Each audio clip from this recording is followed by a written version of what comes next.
everyone. In this video, we are going to talk about Chapter 15, Section 15.1. We are going to learn about impulse and momentum. Back in your physics class, we learned about this concept, but if you forgot, let's refresh your memory today.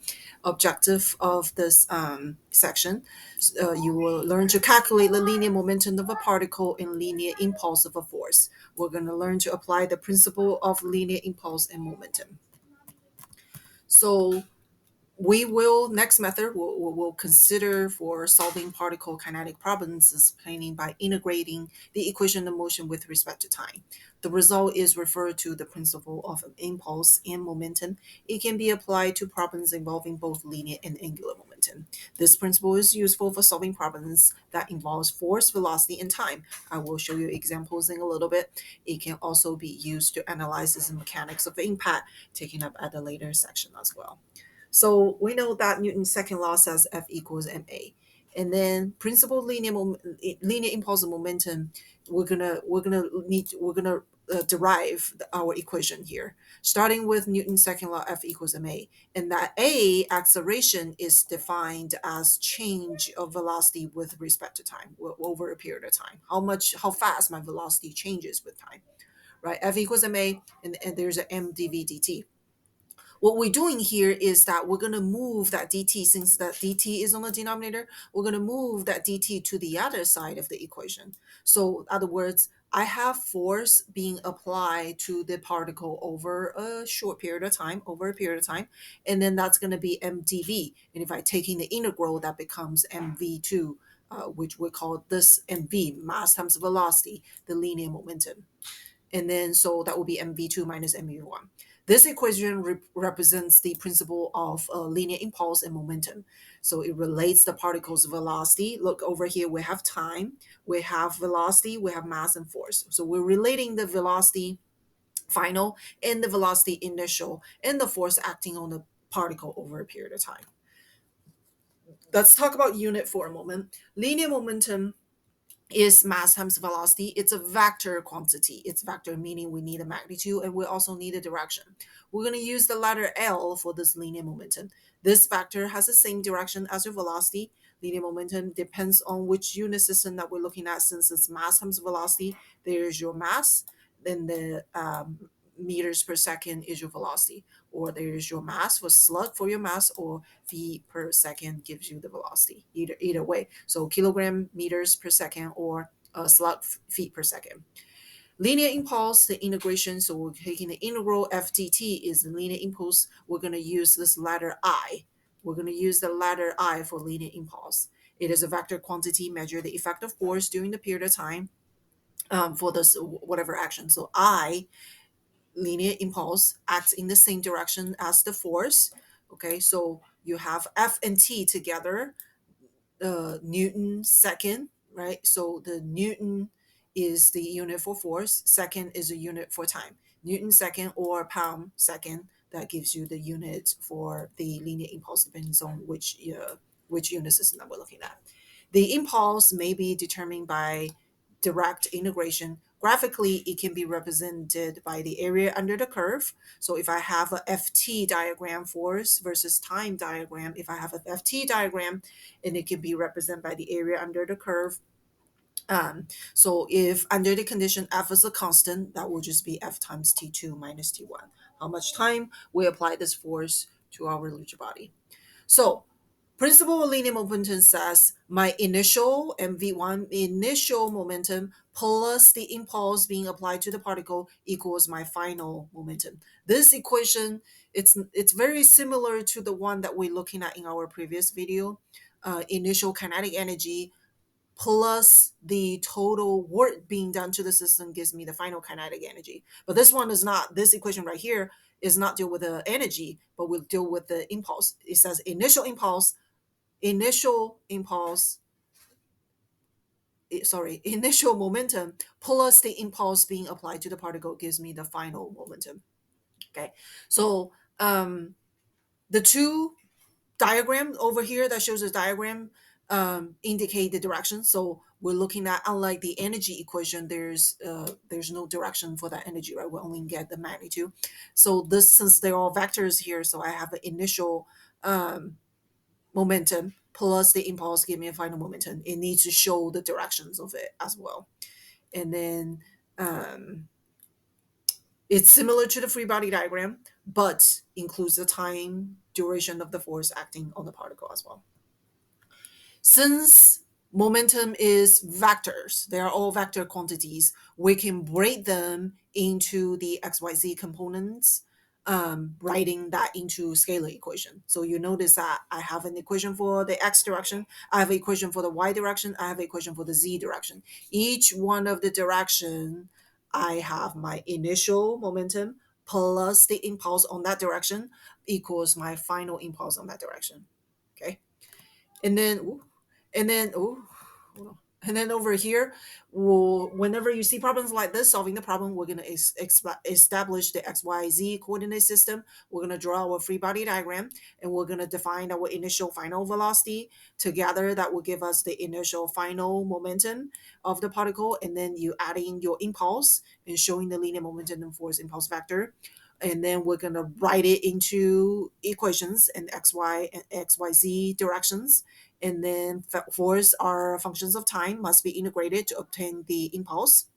Remember, if we plot it, it will be, if you plot the FT diagram, the impulse will be the area under the curve. So if the force is a constant, impulse is the product of the force magnitude and the time interval over that period of time.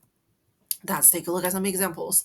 I have a ball coming in at a 45-degree angle, speed 25 meters per second.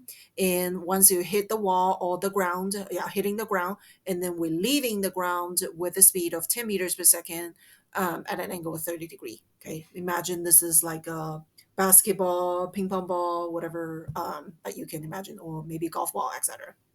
So we are going to draw our diagram, impulse and momentum diagram, starting with initial coming in, initial momentum, and all the forces, all with a short period of time, right? So all the impulse being applied to the body, and then you have a final momentum. Keep in mind that there is weight in the normal force that's generating impulse, but compare to the rebound force, this rebound force coming from the ground that's hitting the ball, changing the direction, changing the magnitude.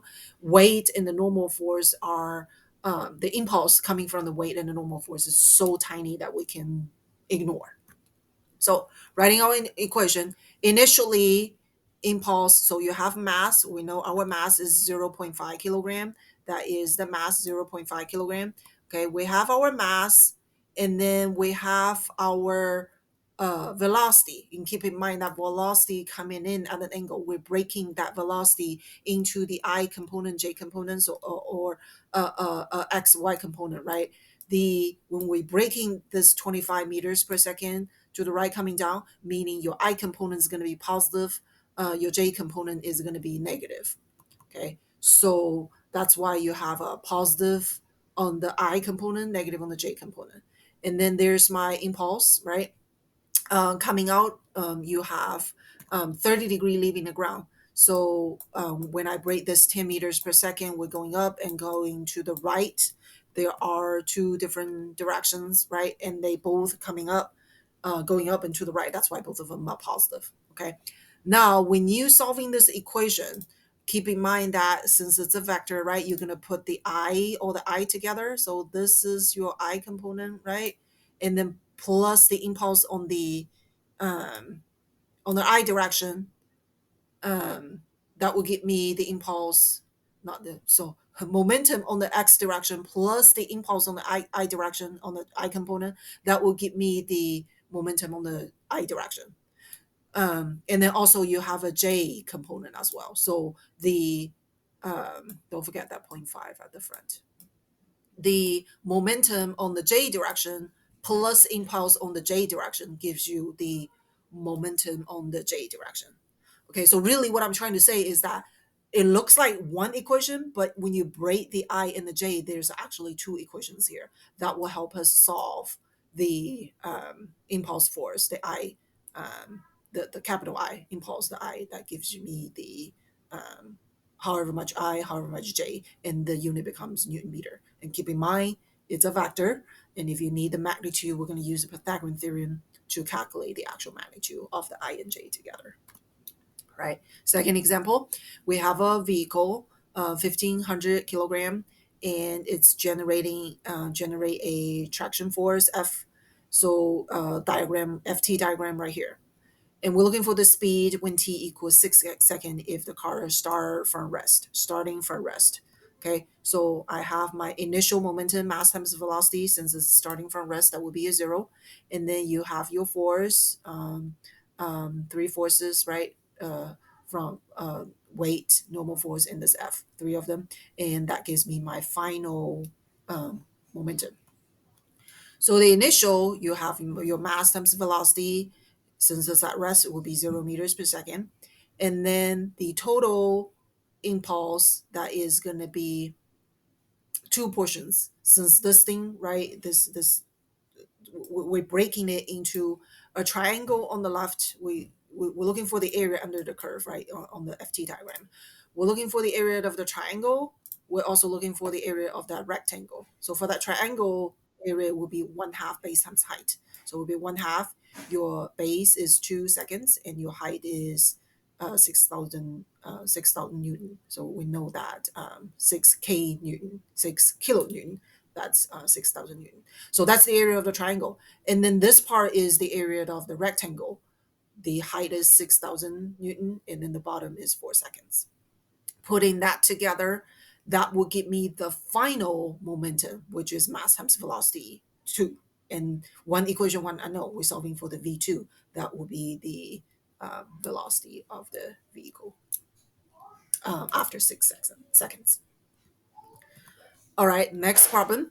We have this crate, the blocks, the box of 40 kilogram, and it's moving downward at a velocity of 10 meters per second.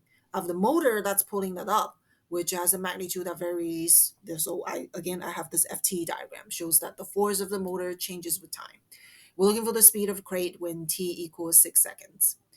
Now, this entire thing is one cable. That means the force over here that's from the motor that's pulling the cable, it's the same. So on the cable, the entire table, no matter where you are, the force is going to be the same no matter where you are. So because over here on this pulley, there are two cables that's pulling the what is it called, this block right here, two forces, that's two cables pulling it. So that means there are 2F. Okay, so that's where that 2F comes from. In impulse for due to the cable force, there are two of them. Okay, I need to calculate two FT in the integral from 0 to 6. And again, area under the curve, you can either, I think the way that they do it is the height, like calculating the area of the trapezoid. So you have 1/2 times, that's your 1/2, times 150, which is the top base. 440 is the bottom base. I know it doesn't look like it because it's about vertical, but think about calculating the area of the trapezoid. The top, the side, the length of the top, the length of the bottom. So it'll be 150 plus 450, and then multiply by the height, which is 6. So these portion gives me the area of the trapezoid, the blue shaded area. And then since we got two of them, multiplied by 2, this is the total impulse from the cable force. And then there's also the impulse due to the weight. You have negative, it's negative because the weight coming down, negative mass mg, there's your m, there's your g, and then over a period of time, which 6 seconds, this is the time. Okay, so this is however much impulse provided by the weight, and it's negative. We're putting this two together, that gives me the total impulse. Okay, so initial mass times the velocity, negative 10 because I'm coming down, and then two impulse, one from the weight, one from the cable force, cable pulling it up, and then that gives me the final impulse, mass times velocity. One equation one I know, I can solve for the value of v2. Okay, that's all I want to show you in this video. Hope you find it helpful. Thank you for watching.